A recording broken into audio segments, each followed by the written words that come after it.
Echad, Shtaim, Shalosh, Beseder Gamur. Vamos então iniciar essa nossa reunião de hoje aqui nas Reflexões Racionalistas. Eu sou o Beit Zion, esse espaço é o Beit Midrash Livre. E nós temos esta reunião dentro desse nosso espaço, dentro desse nosso podcast, onde nós refletimos a respeito de alguns eventos relacionados ao impacto da ideologia do misticismo dentro da tradição judaica clássica. E nós havíamos combinado de falar a respeito dos primeiros movimentos judaicos messiânicos. E a questão da relevância disso se dá pelo fato de que esses movimentos existem até hoje. São movimentos que hoje têm uma certa representação dentro do judaísmo como um todo. E mais do que o movimento existir, a ideologia dos movimentos messianistas, messiânicos, é bastante influente hoje em dia. Então, é importante, é relevante para nós reflexão da origem, das características de tais movimentos. Existem diversos livros que nós devemos utilizar para nos orientar nisso, mas se destaca, dentre os livros que nós utilizamos, o de Stephen Charrot, que em 1982 publicou uma obra pela Universidade da Carolina do Norte chamada Messianism, Mysticism and Magic, a Sociological Analysis of Jewish Religious Movement. Então, messianismo, misticismo e mágica, uma análise sociológica de movimentos religiosos judaicos.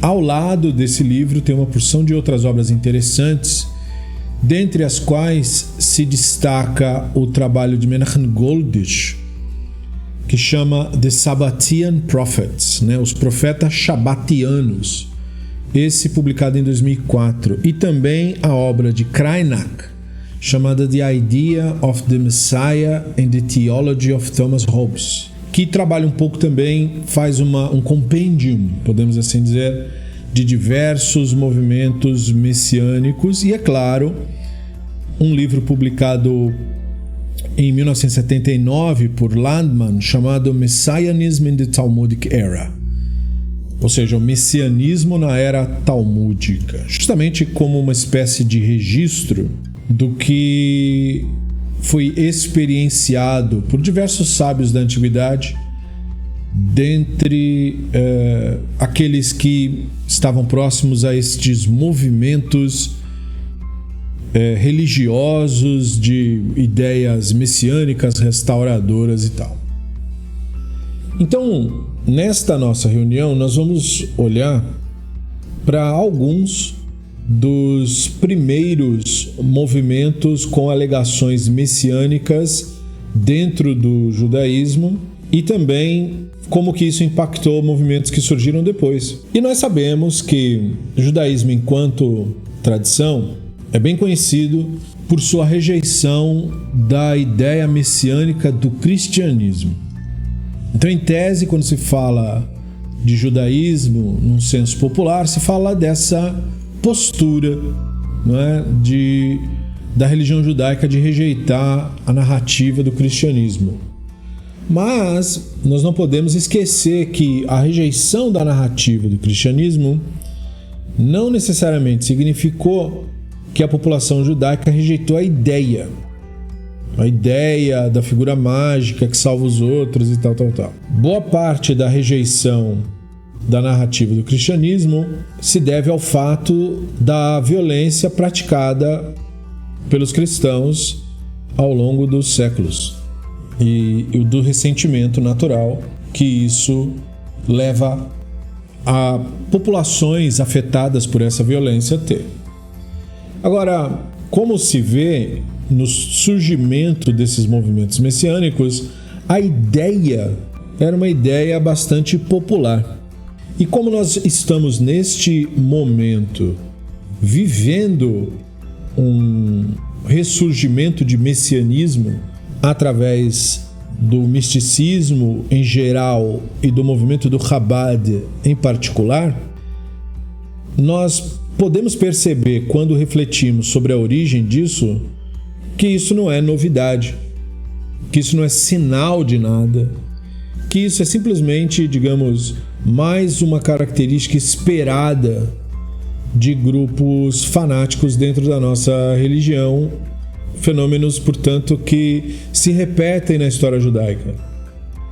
E conforme nós refletimos a respeito disso, nós vemos que inclusive as crenças, os números, o fato da coisa alcançar certa popularidade e a ideia escatológica criada em torno disso, tudo isso é uma cópia de ideologias do passado. E apesar do conceito de Mashiach ser um conceito bastante enraizado, podemos assim dizer, na maneira como o judaísmo é entendido hoje em dia, fato é que suas origens são origens obscuras. E quem quiser saber mais, precisaria ir no nosso canal do YouTube, o Beit Midrash Livre, e assistir aos 2 vídeos que nós fizemos sobre a visão do Mashiach dentro da tradição judaica, onde eu cito textos da tradição judaica que mostram uma visão rabínica do Mashiach, ou antes do conceito do Mashiach, que é totalmente diferente, para dizer o mínimo, do que é promulgado nas mídias judaicas hoje em dia. Quando você abre qualquer site de internet, mas especialmente os dos fanáticos, e lê a respeito do que, o que é o Mashiach e não sei do que, e esse pessoal fala com aquele ar de conhecimento de causa, o que é bastante intrigante, eles passam uma imagem uma ideia muito boa de uma pessoa muito boa que vai fazer coisas muito boas para o mundo e que o mundo vai ser muito ruim e essa pessoa muito boa vai resolver o problema. Você está tomando um café aí? Eu estou tomando um café aqui. Então o que acontece?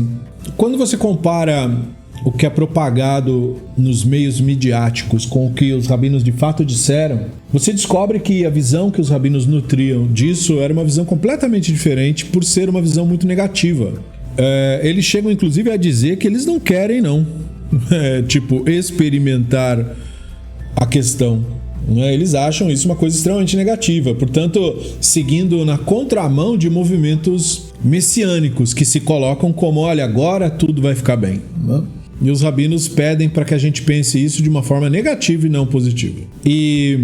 Mas nós sabemos que os movimentos chamados messiânicos, eles usam textos da Bíblia hebraica, e é claro que dentre os textos da Bíblia hebraica que são utilizados, talvez o mais utilizado sejam os textos do profeta Ishaiah, que falam a respeito de uma figura messiânica que tem que ver com o reino do antigo Israel, a dinastia davídica e tudo isso. E esse tema é um tema muito explorado por absolutamente quase todas as seitas, talvez até todas elas messiânicas, E aí acaba colocando essa imagem, a imagem do Mashiach e a imagem da era messiânica, num tema de discussão bastante ferrenho.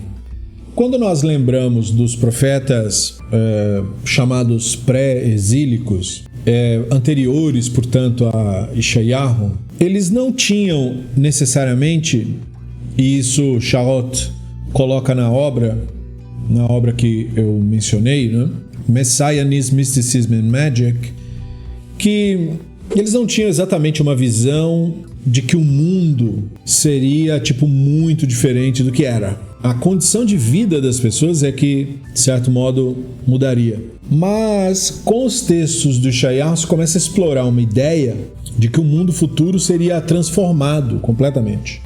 Uma espécie de mudança cósmica. Lembrando que cosmos quer dizer ordem. Então é uma mudança na ordem mundial, como se fosse.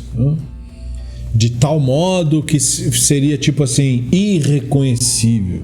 Então você nota dos profetas chamados pré-exílicos para os profetas pós-exílicos essa colocação, essa ideia de que pensar a redenção ou pensar uma intervenção do divino era visto como algo que antes ocorre na natureza e depois algo que, digamos, transcende a natureza. E esse entendimento mais dramático do futuro inspira muitos outros a falarem coisas parecidas. Aqueles que seriam, podemos assim colocar, daquela mesma escola de pensamento. E quando nós falamos então do impacto dessas ideias chegando nas comunidades judaicas, nós estamos falando de um período muito claro, de 200 antes da Era Comum a 200 depois da Era Comum. E por que nós podemos afirmar isso? Porque é nesse período que os chamados trabalhos apocalípticos são produzidos, seja a maioria deles escritos em grego e uma pequena minoria ali escrito em aramaico ou hebraico, mas a maioria grego, obra grega, onde você tem esses grupos chamados grupos apocalípticos, colocando ali o seu parecer, suas crenças e tal. Então veja, de toda a história desenvolvida dos antigos israelitas, tradição dos profetas, o problema está nesse período de 400 anos, 200 antes da Era Comum a 200 depois da Era Comum.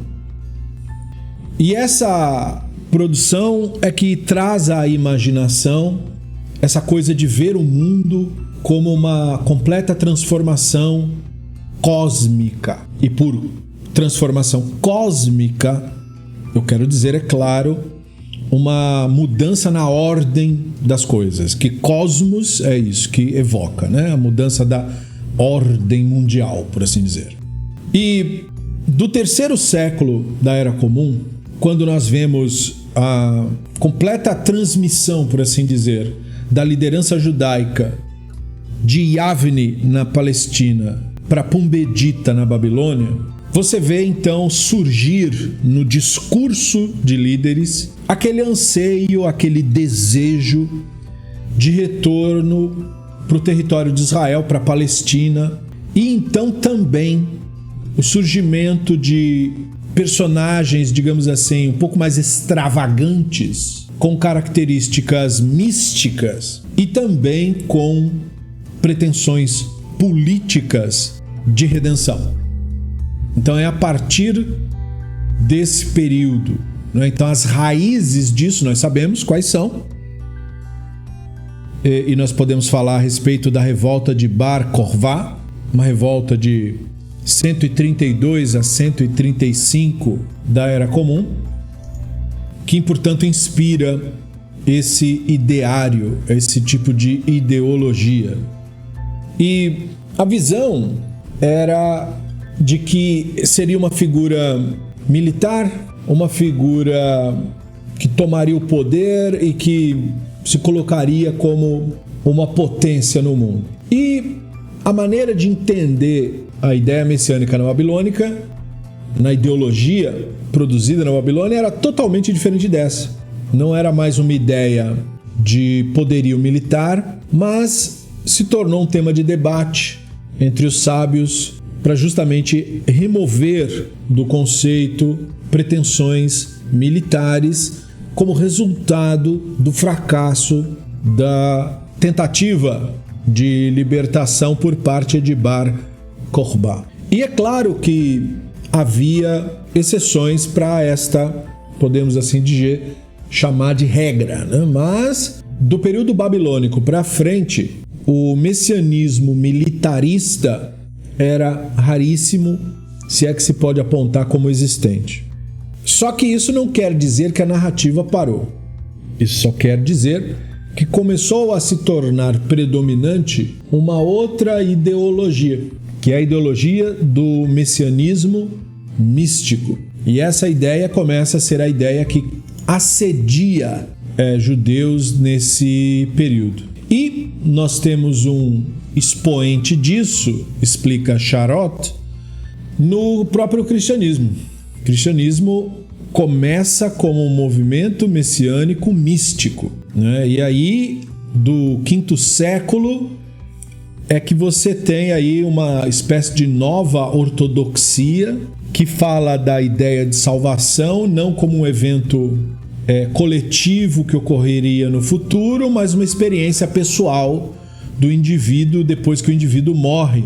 E, portanto, a crença na vinda, né, de uma nova era, até no próprio concílio chamado de Éfeso, de 431, era considerada uma ideia supersticiosa e, portanto, herege. Então, o messianismo místico, ele assume, digamos assim, a posição do messianismo militar.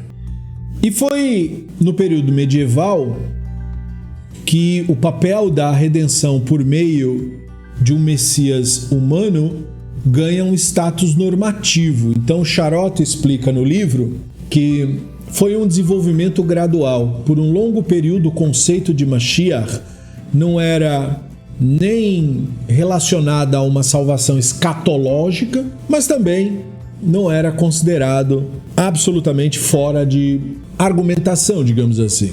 Muitos livros de profetas falavam a respeito de um conceito do divino livrar, mas nenhum falava especificamente com clareza suficiente de uma personagem, né? Então, ou seja, na tradição dos antigos israelitas, o Redentor é o divino propriamente dito, e ficava-se por ali. Então, a questão do Redentor ser uma pessoa foi uma ideia que foi sendo repetida, incutida e amadureceu com o tempo.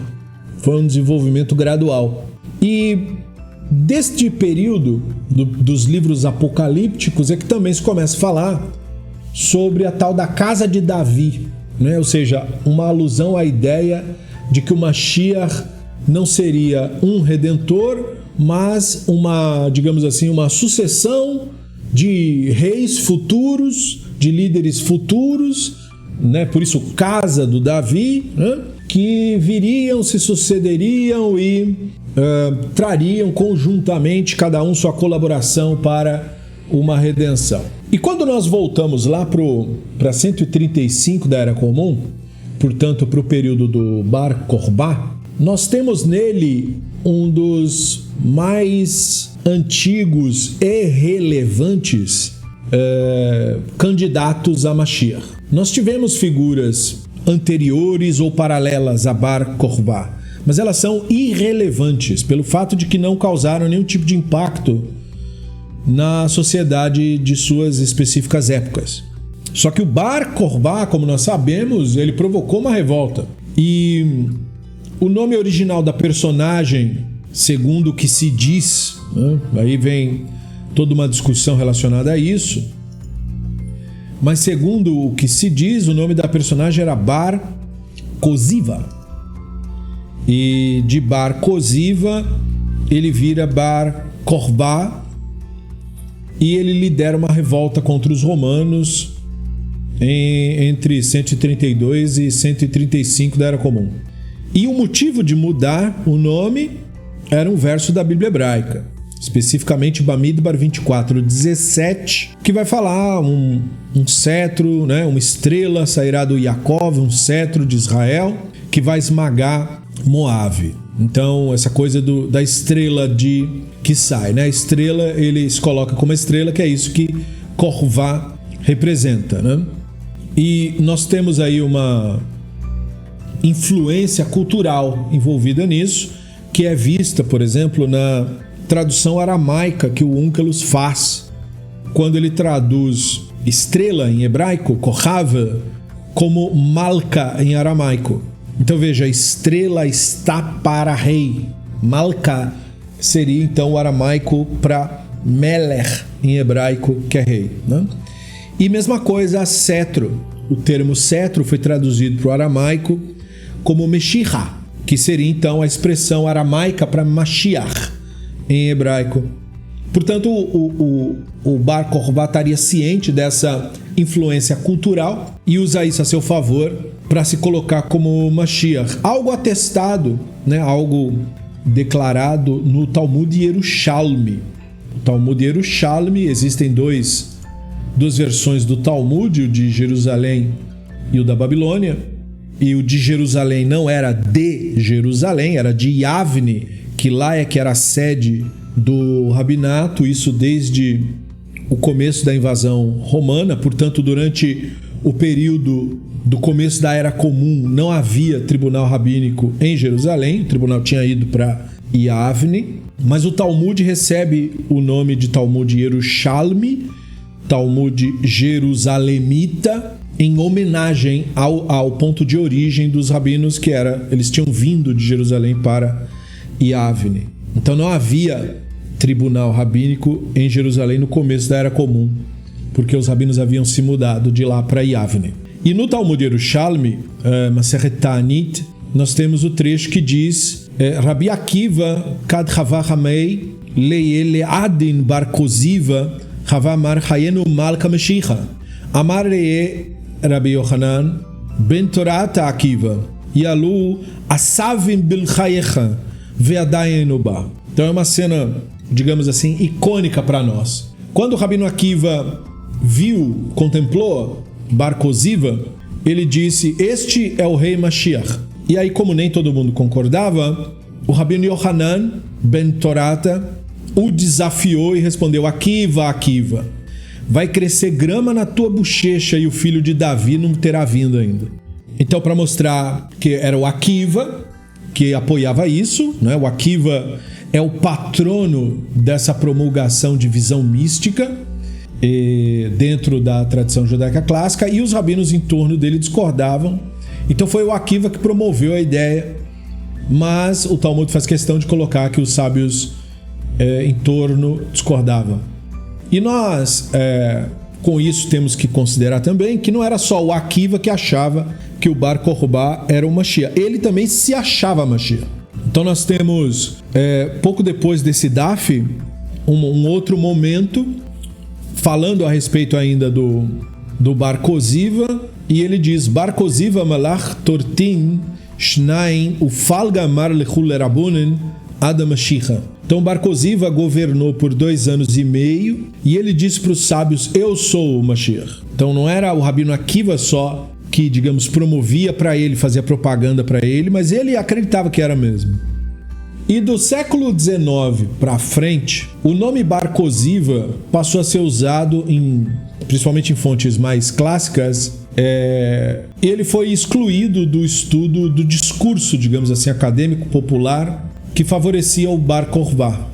Então, em descobertas arqueológicas realizadas ali em 1960 para frente, foram descobertas cartas, pedras com inscrições, onde você tem várias versões do nome. Você tem Bar Kozba, e esse Kozba escrito com Aleph no final e Samer. Depois você tem também Bar Kozba escrito com Samer e Re no final, e Bar Kozba escrito com Shin e Re no final. Portanto, várias maneiras distintas de grafar Bar Kokhba. E esses achados foram feitos ainda nesse ocaso das discussões a respeito do Bar Kokhba em meios acadêmicos. E de acordo com Chaim Weiss, isso era porque historiadores ou historiógrafos sionistas estavam tentando projetar nele a figura do guerreiro, né? Utilizar politicamente a personagem. Então, um dos comentários do Weiss diz assim, de fato, um processo fascinante ocorreu no mundo acadêmico que ativamente suprimia uma das suas descobertas mais importantes sobre o nome do Bar Koziva para privilegiar, algumas vezes intencionalmente, outras vezes não, a imagem mítica de Bar Kokhba sobre o histórico Bar Koziva. Porque os achados mostravam que, embora a lenda tenha se promulgado através da personagem Bar Kokhba, na população da época, o cara era mais chamado de Bar Koziva ou Bar Kosiva do que propriamente a lenda Bar Kokhba. Então a figura histórica suprimiria a figura do guerreiro lendário. E aí, portanto, esses achados foram ignorados pelos acadêmicos por causa de ideologia política. Um fenômeno bastante comum, nós temos que admitir, inclusive refletir a respeito.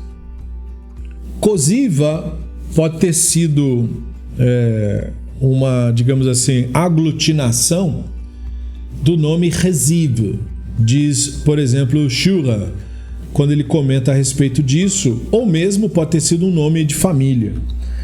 Só que na literatura rabínica, que se destaca aí o Seder Olana Rabbah, Bar Koziva é usado no sentido de filho da mentira, sendo Koziva um termo pejorativo que pode ser usado fazendo alusão a isso, nesse sentido, digamos assim, mais pejorativo. Seja como for, depois da falha da revolta do Bar Kokhba e a humilhação que ocorreu depois e a perseguição que ocorreu depois, essa ambição militar tão característica do começo da Era Comum é totalmente abandonada, por exemplo, pelos sábios da Babilônia, que não tinham pretensões violentas de nenhum tipo.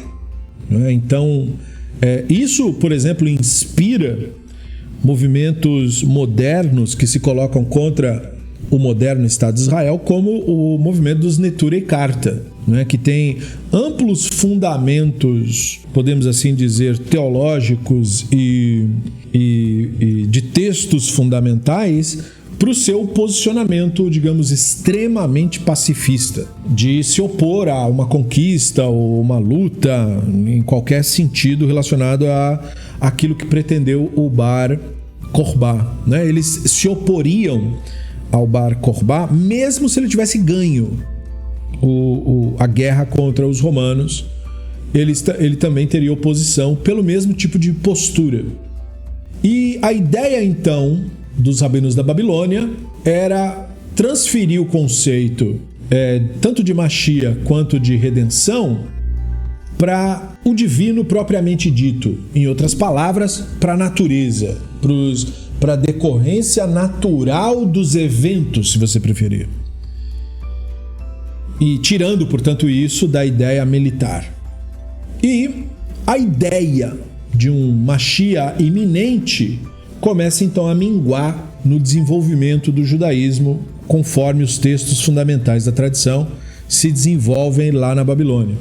E a ideia anterior de um Mashiach militar, aquela associada a um tal Mashiach ben Yosef, é substituída por um conceito mais, digamos assim, diluído, que é o conceito do Mashiach ben David.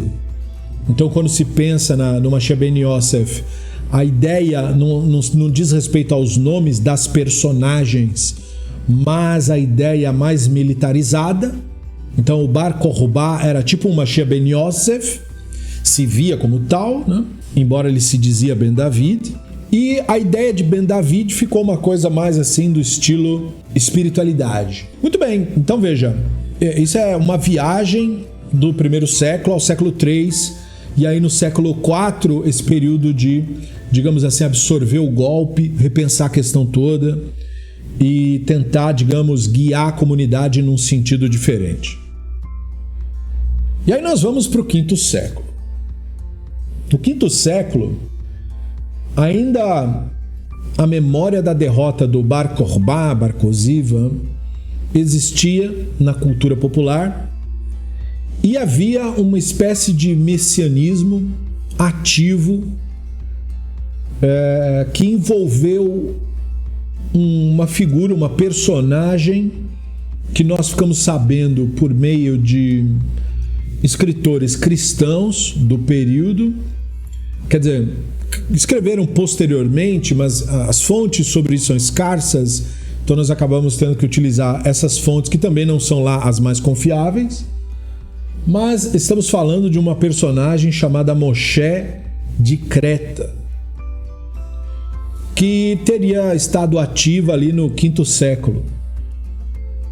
E naquela época, Creta era a maior das ilhas gregas em termos de desenvolvimento, e Creta teria uma das maiores populações judaicas, ou pelo menos uma população judaica de expressão significante. E aí surge essa personagem, o tal Moshe de Creta, que se declara Mashiach e, segundo se diz, atraiu um grande número de seguidores. E isso não é difícil de pensar, porque é como você olhar agora o movimento do Chabad, com as suas pretensões salvíficas, também tendo um grande número de pessoas acreditando nas promessas e no fanatismo e toda a loucura por eles promulgada.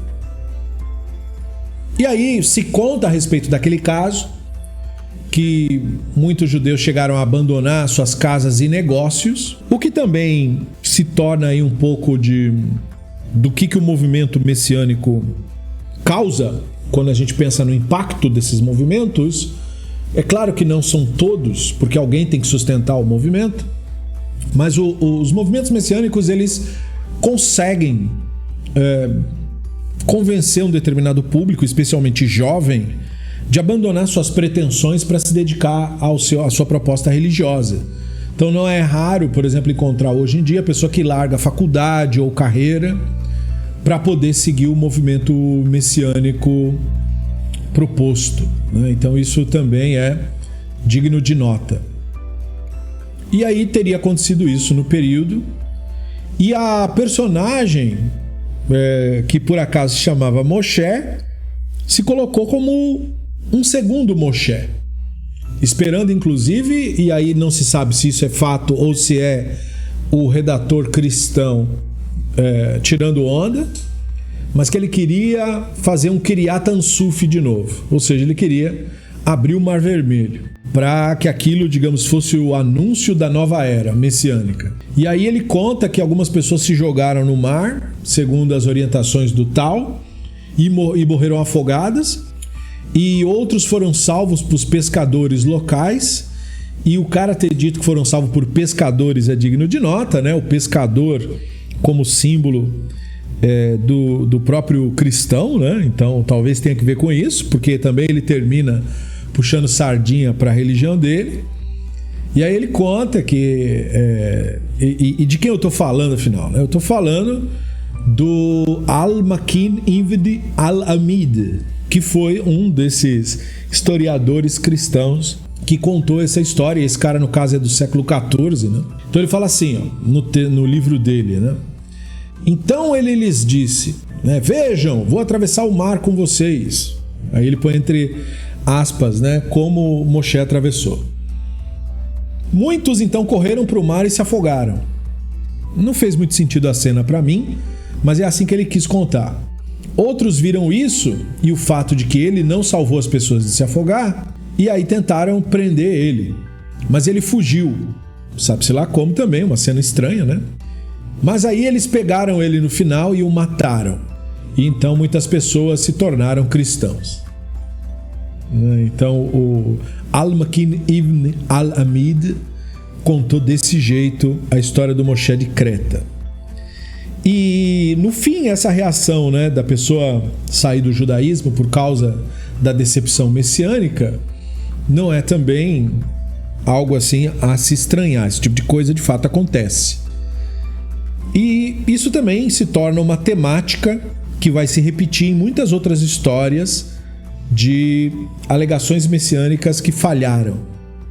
De acordo com um outro relato de um tal de Sócrates de Constantinopla, que é outro desses historiadores do cristianismo, escreveu um livro que chama História Eclesiástica. Então esse Sócrates também é chamado Sócrates Eclesiástico, né? Seria uma figura aí do quinto século. Então ele falou assim na versão dele das coisas, né? No dia escolhido, o falso Messias, seguido por toda a população judaica de Creta, marchou na direção do mar. Quando eles chegaram, aquele Moisés falou para que eles descessem para as águas, e aí as águas se dividiriam para eles. Os judeus obedeceram, muitos perderam a vida no mar enquanto outros foram salvos por navegantes.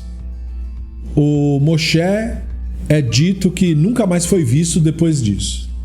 Então veja que a história muda um pouquinho, não tem necessariamente a mesma conclusão, mas parece que foi transferida de um grupo para outro grupo, né? Então esse evento teria precipitado uma série de predições populares que ressurgiram sobre a figura do Messias imaginado, né? Por exemplo, de que o Messias chegaria 400 anos depois da destruição do templo. Por isso o surgimento de figuras messiânicas nesse período específico.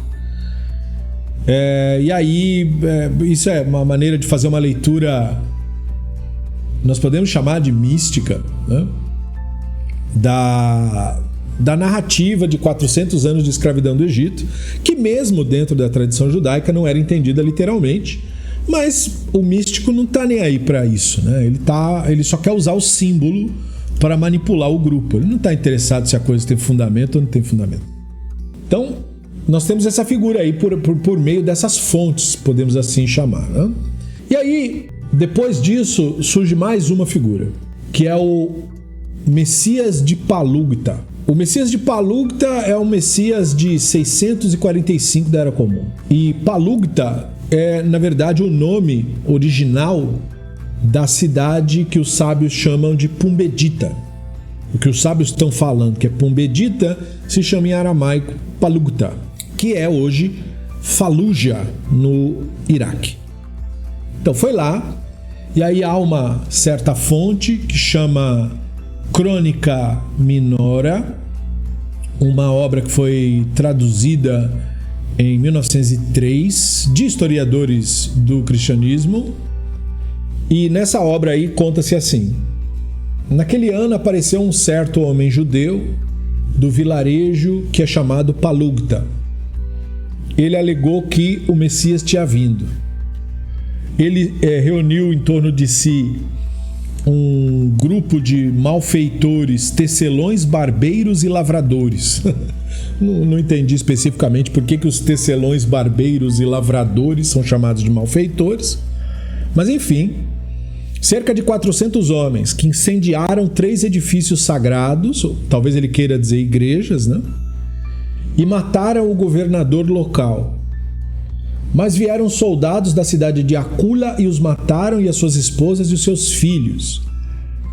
Provavelmente eram cristãos pelo método, né? De matar os filhos e tudo isso. Bem cristão fazer isso aí. Enquanto seu líder foi crucificado em sua própria aldeia. Isso confirmaria que os soldados eram cristãos, né? Então olha que interessante. Então mais uma figura messiânica que teria surgido em Fallujah e que teria sido eliminado ali mesmo. Depois disso nós vamos para um tal de Severus, uma figura de 720 da Era Comum ainda. Então em meados de 720, esse Severus, também chamado de Serenus, teria sido um sírio cristão convertido no caso para o judaísmo, que teria atuado em Mardin e que teria sido a causa de uma espécie de levante na Síria que tinha o objetivo de fazer os judeus voltarem para a Palestina. E há debate entre historiadores se ele diz que era o Mashiach ou se ele diz que era por causa dele que o Mashiach viria. Mas ele tomou atitudes que, digamos, alguém que se acredita Mashiach tomaria.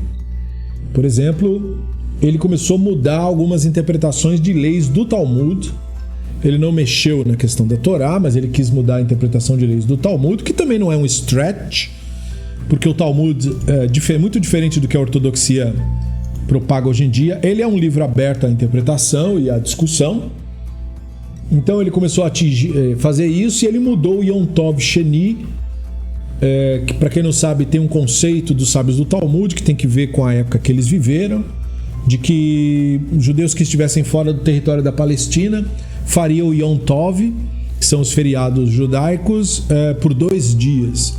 nos dias que são chamados de Kodesh, né? Os dias que são chamados sagrados. E quem tivesse em Israel faria um dia só. E ele muda isso para dizer que não, tinha que fazer um dia só, como era feito na terra de Israel. Porque de fato essa inovação era uma inovação que foi estabelecida por um motivo específico. O cara, para anunciar o Yom Tov, tinha que avisar por parte do tribunal no período, e aí o cara tinha que ir a cavalo fazer esse tipo de anúncio para vilarejos que eram fora da região da Palestina, e o cara levava um dia a mais, digamos assim, para a informação chegar. Então, por isso que os rabinos teriam tomado essa decisão, uma decisão que, portanto, poderia perfeitamente ser mudada, mas o fanatismo ignora o motivo pelo qual as leis surgiram, né? E por isso que fica mantendo leituras retrógradas, o que acaba levando grupos fanáticos como esse a, quando fazem uma crítica, a crítica acaba em muitos momentos até procedendo mesmo, porque de fato não haveria motivo de manter. Mas seja como for, é uma grande mudança na, digamos assim, rotina das pessoas, né? E ele teria instituído reza nova, teria instituído novas regras de kashrut, teria mudado leis de casamento, leis de divórcio. Talvez em 720 a visão fosse já um pouco diferenciada. E Scharf, quando comenta a respeito disso, faz uma nota de rodapé na sua obra de 71, falando assim: o messianismo militante, né, que precisava também de aprovação rabínica e aceitação da sinagoga, era a característica dessa figura, né, porque ele não fez um sistema de, digamos assim, abolir as regras. Ele fez um sistema de, digamos assim, adaptar, né? E isso é do livro Byzantine Jewry from Justinian to Fourth Crusade. Essa é a obra que eu estou me referindo nesse caso aqui, a obra de 1971, que mostra esses casos de figuras messiânicas descritas por meio de historiadores do período. E a Scharf se refere a Andrew Scharf, do Instituto Littman, né? Littman Library of Jewish Civilization. Então, é relevante para nós. O que esse Severus teria feito é que ele teria atraído público tanto dentre cristãos, que era da onde ele tinha vindo, como também até muçulmanos, né? Alguns muçulmanos ali acabaram seguindo ele, e ele inspirou judeus, segundo se diz, até mesmo na Espanha, e persuadiu a comunidade a lidar, inclusive, as coisas. Rapidinho ele virou o neopentecostal de 720. E é claro que isso aí não pegou bem, e ele acabou sendo, né, acabou tendo retaliação, porque ele foi preso e depois ele foi executado.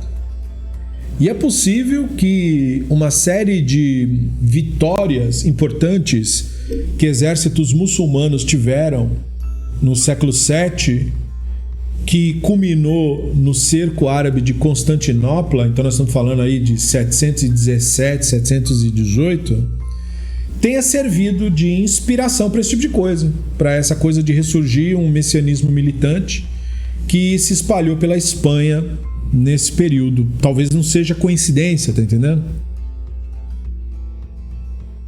Embora não pareça, porque a figura, digamos assim, não é tão falada quanto se esperaria, o Severus ele teve um legado potente. Crença nas suas ideias persistiram por pelo menos 200 anos depois da sua morte. Portanto, nós estamos indo do século VII para o 8 e para o 9. Olha aí, né, a ideologia sobrevivendo. Porque alguns temas relacionados a ideias dele, né, e principalmente pelo fato de ele ter sido um convertido, fizeram com que Geonim, como por exemplo Natronai Bar Hillai, que é de um século depois, criasse, digamos assim, procedimentos para que seguidores desse cara pudessem ser readmitidos na comunidade judaica. Então, ele gerou um impacto social, digamos assim, né? E daí, no século VIII, nós temos uma outra figura muito interessante também, que chama Abu Issa, né? No século VIII, o Abu Issa, que era um judeu persa, fez uma outra revolta. E é claro, como as outras revoltas, essa revolta também foi reprimida rapidamente, mas ele conseguiu causar um impacto e a sua influência se espalhou, inclusive fazendo com que seu grupo particular se transformasse numa seita que se estendeu da Síria à antiga Palestina. Isso era uma coisa que incomodava tanto as comunidades muçulmanas e autoridades muçulmanas do período, quanto as comunidades rabínicas da época, né? Por quê? Porque era uma espécie de abordagem messiânica universalista, veja só. Uma espécie de nacionalismo palestino que esse cara tinha criado, uma espécie de proto-sionismo, né? E era uma religião aberta, ele meio que tinha características, por exemplo, do grupo Bahá'í, sabe? De aceitar as outras religiões e dizer que o cristianismo era verdade, o islamismo também era, só estavam com uns errinhos aqui e ali, tal. E 200 anos depois desse cara, então veja, né? Ele é do século VIII, então até o século X, que é o começo do racidismo, note, ele tinha seguidores muito ativos ainda em Damasek, em Damasco, que é muito importante de saber, porque lá também é berço de muitos grupos místicos que vão de lá se espalhar para a Espanha, para a Europa e para tudo quanto é lugar. Então olha aí, né? E esse Abu Issa chegou, segundo se diz, a fazer um ataque armado contra um califa do período chamado Merwan II, mas aí ele foi derrotado, né? Eu acho que ele se engrandeceu demais e foi assassinado em 755. Seus seguidores se recusaram a acreditar que ele estava morto. Essa é uma outra característica de grupos messiânicos, é só olhar o Rabad agora, né? O Rebbe é um fantasma que em qualquer momento aí vai estar de volta, mas mesmo sendo fantasma, ele faz coisas mágicas, ele responde cartas, ele responde pensamento, ele abre o livro para você e diz coisas para você. Se brincar, ele até aparece. Então, isso aí é uma característica de seitas messiânicas, só vê o cristianismo, o zumbi aparece, não é? Tem pastores dizendo que ele até liga para as pessoas e tal, manda mensagem no WhatsApp e tudo isso. Então isso daí não é assim de se estranhar, não é? É um fenômeno desse tipo de seita. E aí esse cara aí alegava que, quer dizer, o grupo alegava que ele estava oculto nas montanhas, que é um epíteto de céu, né? E que ele voltaria para completar a sua missão. Então é uma característica também de grupos messiânicos. O suposto Messias vem, não faz nada, mas não se preocupe, tem a segunda vinda, né? Não sei se você já ouviu falar dessa história, mas essa história é velha e carcomida, como se vê, né? E aí os seguidores, então, insistindo nas crenças, acabaram recebendo uma alcunha. Como o nome do líder era Abu Issa, sendo Issa a versão, inclusive, árabe de Jesus, né? Então, os seguidores passaram a ser conhecidos como Issavitas, né? Curiosamente. E alguns dos seguidores que se proclamavam alunos desse cara era um cara chamado Yugdan. E esse Yugdan, acho que seguindo o método do mestre, seja lá qual for esse método, acabou sendo muito reconhecido e digamos, mudando a seita depois de si. Mais ou menos como aconteceu com o Yaakov Frank depois do Shabbatai Tzvi, porque o Yaakov Frank dizia que era o Shabbatai Tzvi, né? Mas talvez esse cara tenha feito a mesma coisa, de tal modo que a seita passa a ser conhecida como Yugdanitas, em vez de Savitas depois dele. E depois que ele morre, aí tem um aluno chamado Mushka, que também foi considerado Messias, mas infelizmente também foi morto, infelizmente para ele, né? Foi morto numa batalha também. E aí acabou, né, deu ruim pro grupo, infelizmente. Ali gerou morte de muita gente inocente e tal. E o Abu Issa também fez suas mudanças, né? Ele transformou o judaísmo num grupo mais, digamos assim, asceta, com muito jejum. Em vez de fazer 3 rezas, tinha que fazer 7. Não podia divorciar, não podia comer carne, não podia beber vinho também. Era um judaísmo muçulmanizado, né? E ele acreditava que esse ascetismo era, digamos assim, o que o Deus estava querendo para provocar a redenção. Muitos grupos fanáticos usam essa mesma ideologia, não é? Quanto mais isolado do mundo você viver, mais puro, eles dizem, você vai ser, e aí você vai trazer a redenção. Isso nunca funcionou, né? Nunca faltou no mundo grupos que se isolam, e isso nunca fez diferença nenhuma. Na verdade, pelo contrário, essa gente deixa de participar da disputa social e acabam, em vez de colaborar, atrapalhando, né? Porque criam uma série de gente alienada que depois também não consegue dar contribuição nenhuma para a sociedade. É o caso atual do fanatismo, né? E é interessante notar que os sabatianos posteriores, que herdam muitas ideologias desse grupo do Abu Issa, interpretam completamente diferente, né? Em vez de se tornar um grupo asceta, se torna um grupo bastante liberal, né?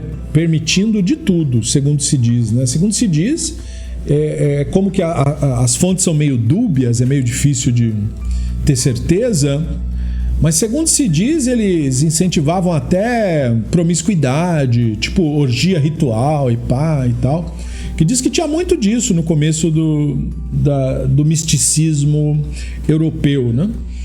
E isso era encorajado porque a redenção ocorreria através do pecado, eles dizem, né? Então, como ocorre através do pecado, você tem que largar a brasa, né? Como dizem alguns, para você conseguir fazer o negócio acontecer. E aí o pessoal estava mais do que interessado em fazer acontecer. Segundo se diz, essa ideologia fez com que o shabatianismo fosse considerado muito famoso, porque ele tinha um ar extremamente religioso, né? Mas por baixo dos panos tinha uma festa acontecendo e o pessoal não estava nem ligado. E quando descobria, era maravilhoso, segundo né, os próprios membros, né? Quando eles descrevem a ideologia, eles dizem que era um negócio muito bom. E isso era baseado numa noção da Kabbalah, para que não haja nenhum tipo de dúvida. Essa ideia foi tirada do Zohar, né? A ideia da Yeridat Soreah Aliyah, entendeu? Ou seja, de que se você se rebaixar, aí você se eleva. Entendeu como é que é? E essa ideia aí é muito famosa, né? E hoje em dia é meio, né, fora de moda falar isso, até porque é meio que admitir que o cara é um canalha, né? E isso pode levar a vários problemas reais aí. Mas a ideia não morreu. A ideia continua sendo promovida, ela só é revestida de uma linguagem, digamos, menos chocante, né? Mas quem entendeu o livro no começo da sua promulgação entendeu desse jeito mesmo, né? Vamos arrebentar a boca do balão para ver se a gente faz o negócio acontecer. E isso foi interpretado pela maioria dos grupos místicos da maneira que o Shabbatai Tzvi interpretou, antes que alguém acuse o Shabbatai Tzvi, né? Como, ele não entendia do Zohar, ele interpretava errado. Ele era o maior entendido de Zohar que tinha. E todo mundo que interpreta Zohar interpreta refletindo o que ele falava. Portanto, se tinha alguém que interpretava certo o livro, era ele. Não é? E ele, e muitos rabinos europeus, antes do escândalo, diziam exatamente isso. Liam tudo que o Shabbatai Tzvi falava e falavam, olha, ninguém entende mais do mistério místico do que esse cara. E ele interpretou assim. Ele interpretou que, né, fazer os negócios escondidos traria redenção. Será que é isso que incentiva cenas, né? Tem muitas cenas, por exemplo, que a gente escuta nas notícias, né? Escândalos descobertos do padre ou do sacerdote que foi pego numa orgia, né? Depois de ir na igreja e fazer discurso moralista, o cara era pego depois em algum outro lugar. Será que o cara estava tentando seguir uma ideia do Zohar de Yeridat Soreah Aliyah? Pode ser que o cara estava seguindo o Zohar e as pessoas não estão sabendo. Há uma grande possibilidade aí, ó. Uma coisa que o pessoal não considerou, né? Às vezes o cara era um shabatiano e o pessoal não está sabendo. Deve ter muito shabatiano por aí. Mas olha só que interessante, né? Então, transformar o pecado em redenção. Então, é isso inspirado no Abu Issa, né? Digamos assim, numa versão às avessas do Abu Issa. E, como eu falei, o Abu Issa, nós estamos no século VIII. A influência do Abu Issa, de novo, né, para mais de 200 anos para frente, o cara teve um impacto muito profundo em como tudo isso era visto. Depois do Abu Issa, nós tivemos de novo notícia de mais uma dessas figuras, uma que foi inclusive abordada pelo Maimônides na famosa Igeret Teiman. E é claro que nós estamos falando de Moshe Aldari. Moshe Aldari é uma figura que esteve ativa ali em 1120, 1127. E esse Moshe Aldari incomodou o Ramban, mandaram cartas para o Ramban para querer saber de quem diabos era esse cara aí. E ele era um cara que pregava no Marrocos, em Fez, e dizia que o Mashiach ia chegar no Erev Pesach daquele ano lá. E esse Aldari era conhecido como um estudioso, erudito, discípulo de Yosef Ibn Bigash, conhecido mais popularmente pelo apelido de Rimigash, que era espanhol. E o Rimigash, ele tinha sido um influente professor do pai do Rambam, né? Então o Ramban, quando ficou sabendo da história, se interessou, tomou para si o problema, justamente porque ele tinha ouvido falar, digamos assim, da fonte. Então na Igeret Teiman, o Ramban tem um trechinho que ele comenta falando assim, ó, ele informou a eles que o Mashiach tinha vindo e que foi revelado para ele num sonho. Quando o cara falava assim, o Ramban já torceu o nariz, né? Muitas pessoas se tornaram seus discípulos e depositaram fé nele. Meu pai e mestre de abençoada memória procurou dissuadir e desencorajar as pessoas de seguir ele. Entretanto, poucos foram influenciados pelo meu pai. A maioria, né, se apegou a essa figura, né?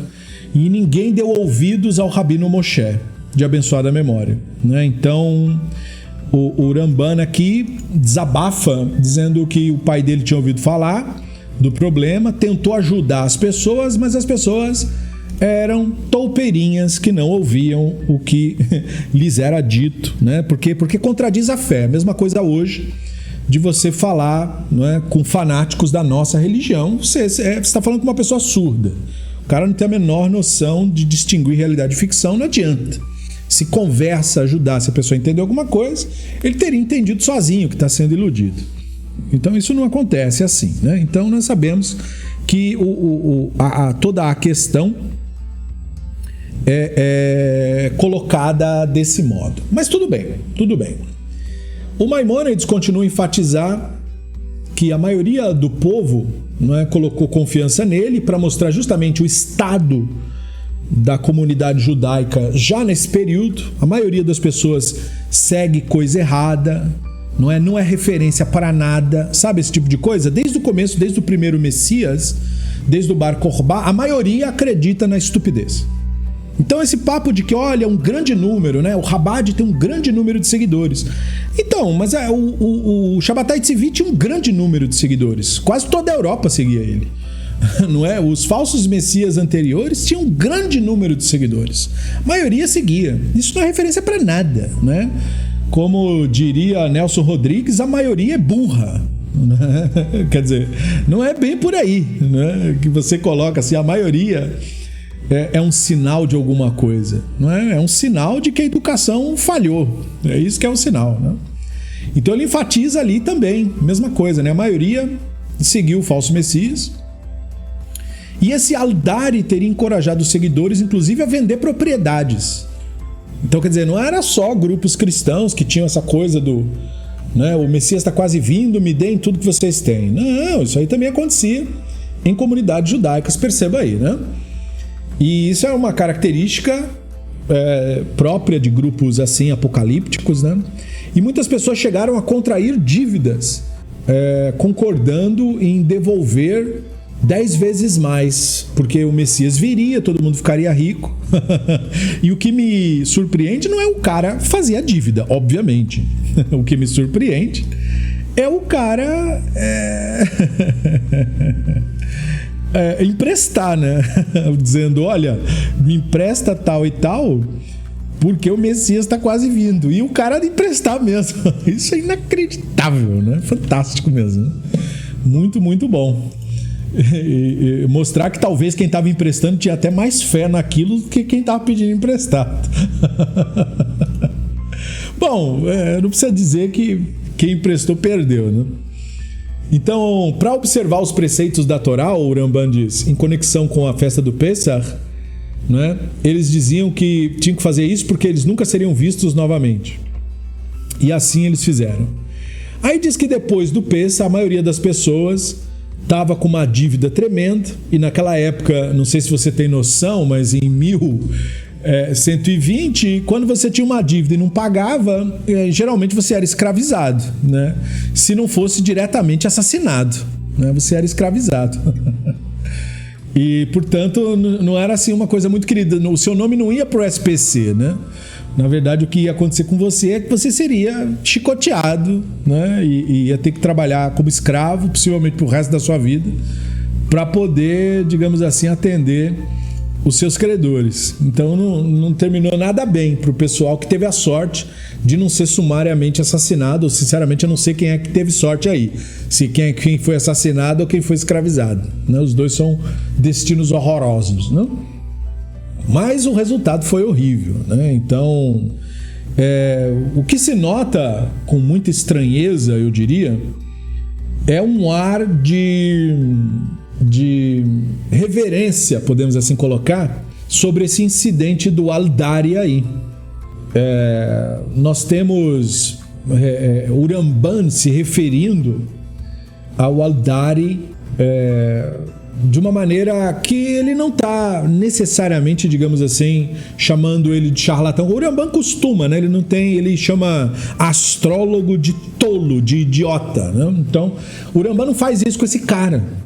Uma coisa estranha, né? Levou pesquisadores a pensar, por que será que ele não soltou os cachorros para cima desse cara como ele costuma fazer, né? Com gente que ele despreza. Uma possibilidade proposta por alguns pesquisadores, mas se destaca Robert Krainak, cujo livro é de 92, ele fala assim, o erudito chamado Moshe Al-Dari do Marrocos, que fez falsas previsões sobre a vinda do Messias, supostamente era uma pessoa respeitada antes. E como ele teria sido conhecido pelo pai do Ramban, o Ramban talvez tivesse dele uma boa versão, né? Que teria sido talvez uma pessoa erudita, que perdeu o juízo depois, mais tarde na vida, e talvez por isso o Ramban se olvidou de falar que ele era um completo idiota, talvez dizendo, olha, ele deve ser só uma pessoa que, sei lá, por qualquer razão perdeu o juízo aí e não conseguiu lidar com a vida, né? O Krainak destaca isso porque ele contrasta a reação que o Ramban teve com esse cara com a reação que o Ramban teve com um outro cara, esse do Iêmen. E o Ramban, quando fala desse, fala do jeito no seu estilo, né? Então ele fala assim, em 1172, um pretendente a Mashiach, note que o Moshe Al-Dari não diz que era o Mashiach, ele diz que o Mashiach viria naquele Pesach, é diferente, né? É mais ou menos como acontece agora, não sei se você nota esse fenômeno acontecendo agora. Quando você vê, por exemplo, festas judaicas sendo celebradas dentro desses grupos fanáticos atuais, uma maneira deles incentivarem o pessoal a dar dinheiro para eles é dizer, olha, esse Pesach pode ser o último, hein? O Mashiach está para vir, os sinais estão aí, doe agora. Entendeu? O Chabad faz muito isso, mas não é só o Chabad que faz isso, vários outros grupos fazem isso também. Então é um jeito disfarçadinho de você fazer uma pretensão messiânica, né? Dizendo assim, ajude a redenção, doe aqui, né? E em 1172, diz o Robert Krainak, um Mashiach apareceu no Iêmen e ele foi severamente condenado pelo Ramban, aparentemente porque era uma espécie de revolucionário e não necessariamente um proto-sionista, digamos assim, né?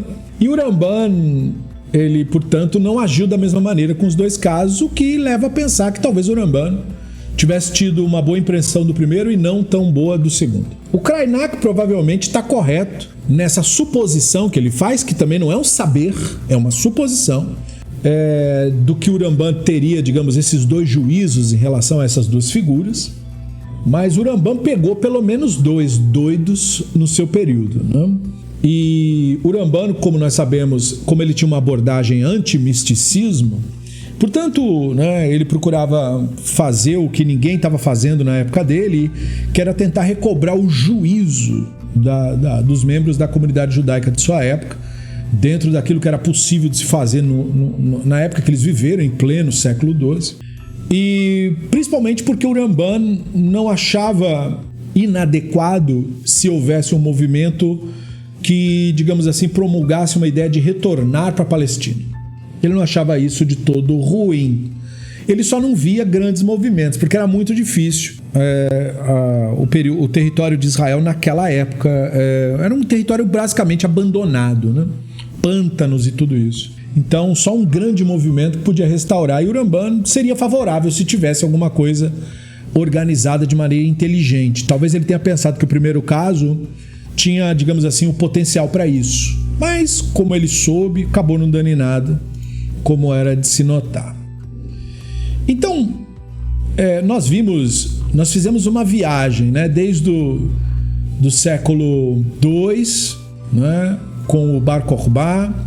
Nós vimos o Moshe de Creta no século V, o Mashiach de Palukta em 645, os Severos em 720, o Abu Issa no século VIII, o Moshe Aldari no século XI para o XII.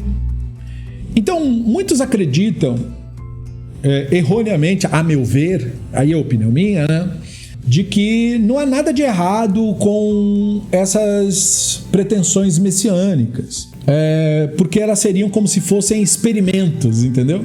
Fazendo uma falsa analogia, aí eu digo abertamente, com a ideia de experimento de cunho científico, né? Porque se diz que é preciso falhar muitas vezes antes de acertar.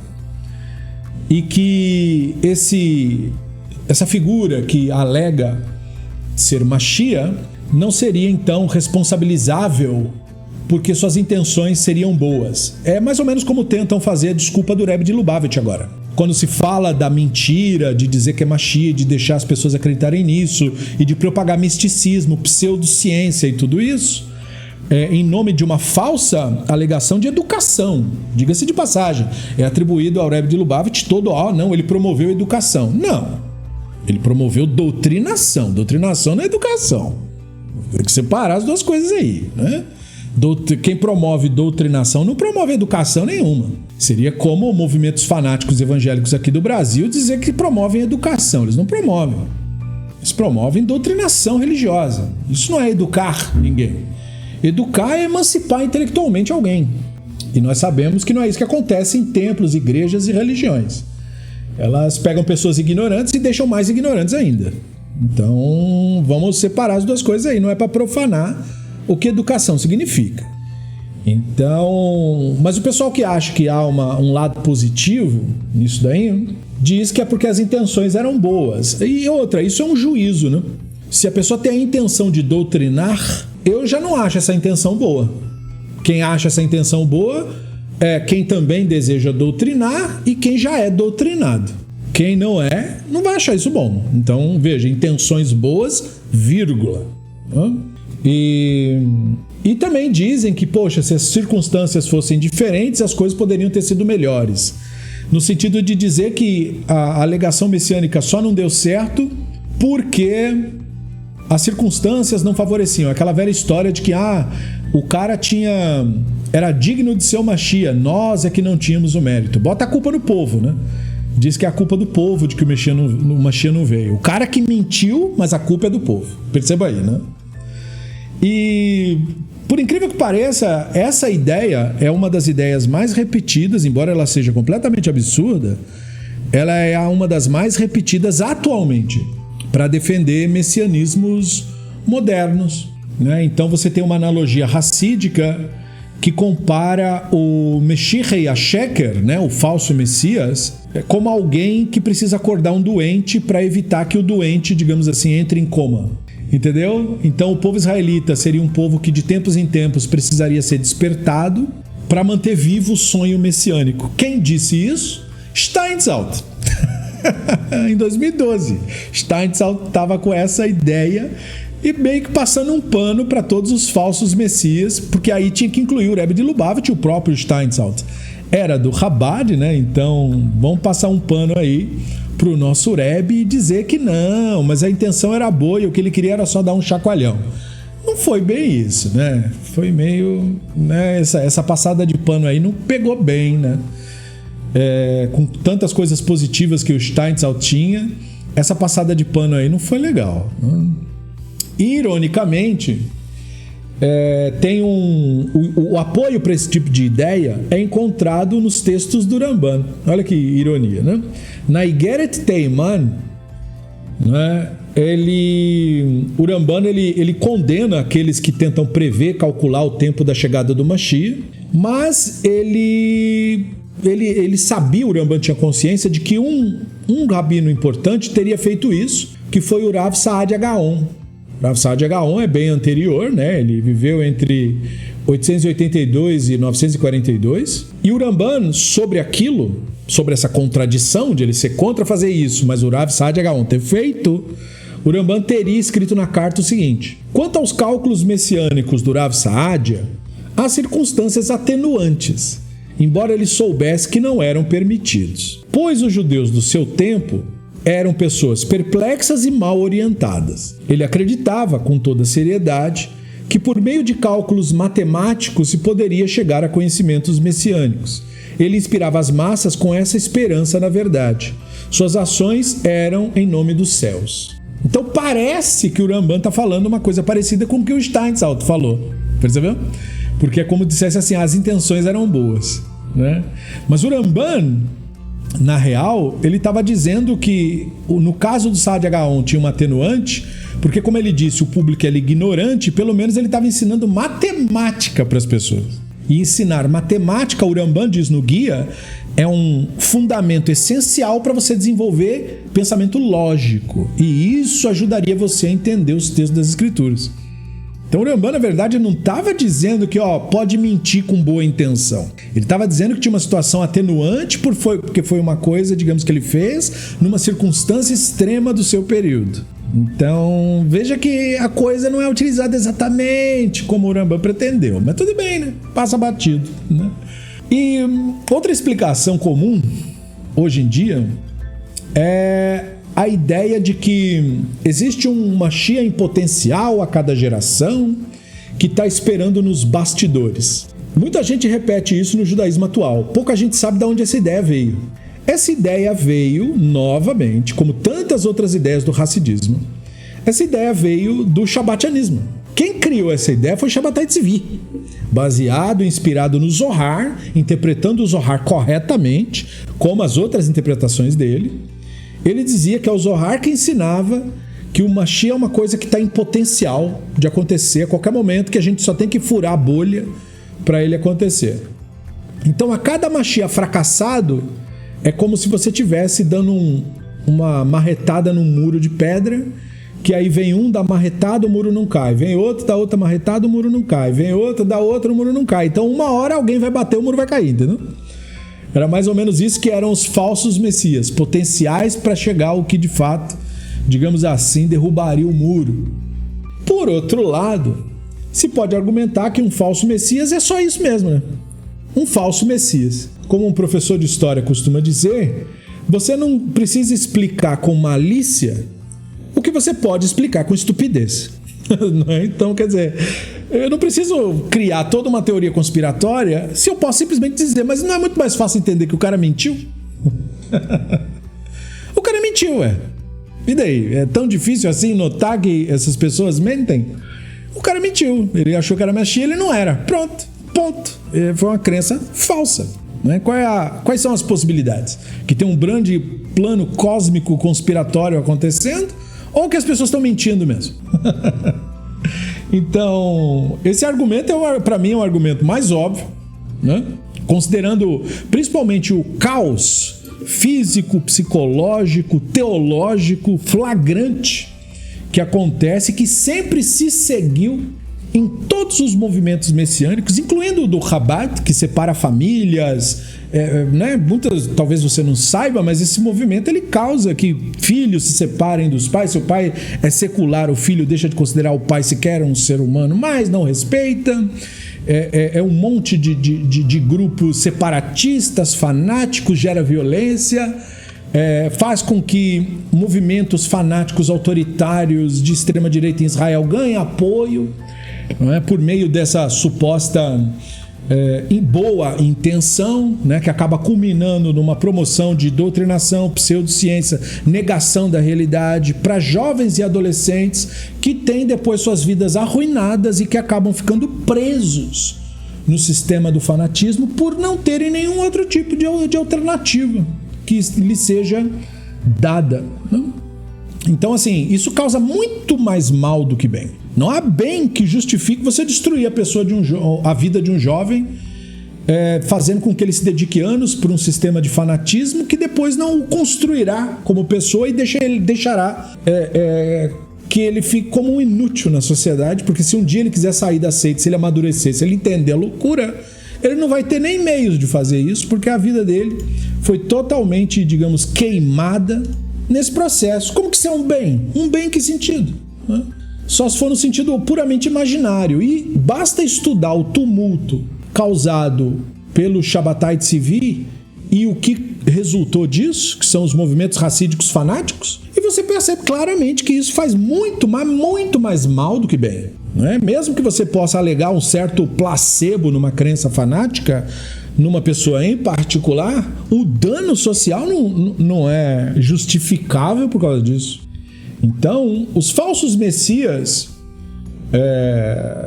tanto os que afirmaram que eram messias, quanto os sobre os quais foi dito que eram messias, eles sempre também inventavam desculpas para o seu fracasso.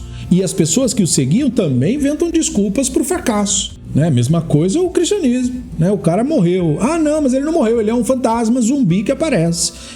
Mas ele veio e falhou. Não, mas ele vai vir de novo. Agora vai dar certo. Então todos eles têm esse tipo de desculpa. Né? Muito bem, então para concluir, o que nós vimos hoje é que o judaísmo certamente ele nutre o conceito do Mashiach, como nós fizemos lá no nosso vídeo, volta a lembrar, né?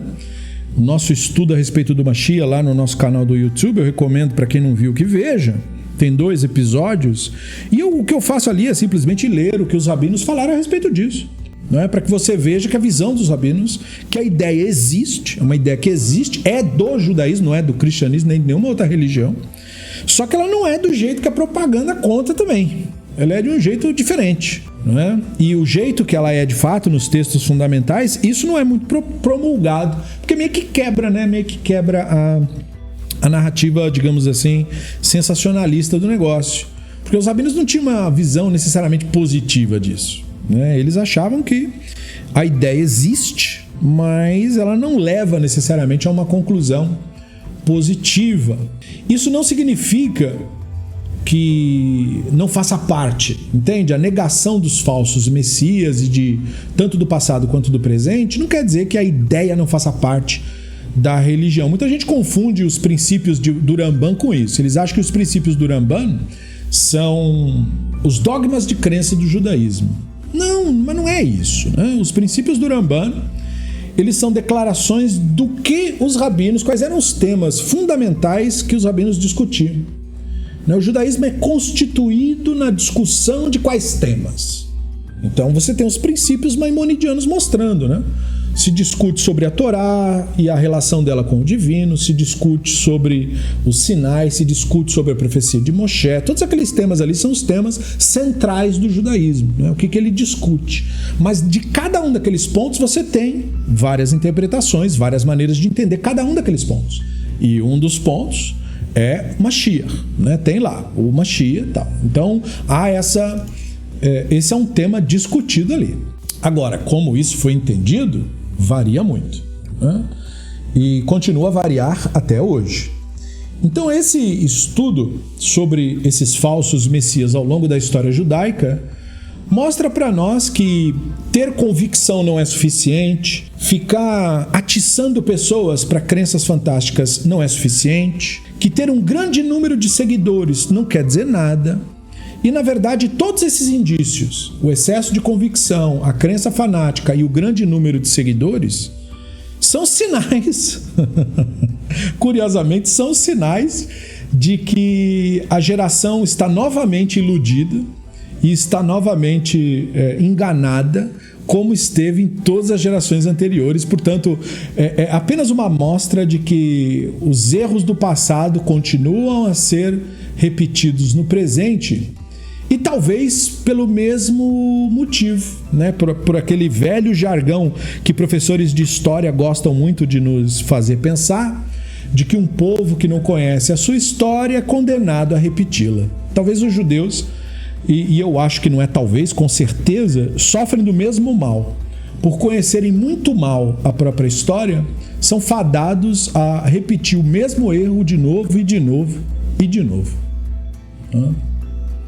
Então eu espero que você tenha refletido bem a respeito desse tema que nós trouxemos hoje aqui nas nossas reflexões, e que você possa considerar com seriedade esses fenômenos, porque eles nos afetam socialmente, né? Tanto afetaram as pessoas que viveram no passado, quanto afetam a todos nós, e que nós possamos nutrir lucidez, senso crítico, e que possamos olhar para a nossa herança com esse olhar mais pé no chão, para que possamos extrair dela o que há de melhor, em vez de usar conceitos fundamentais para promover charlatanismo e promover esse tipo de crendice que prejudica muito a sociedade como um todo. Muito obrigado pela sua atenção, pela sua audiência, e nos vemos num próximo podcast por aqui no Beit Midrash Livre. Leitra Ot, até a próxima.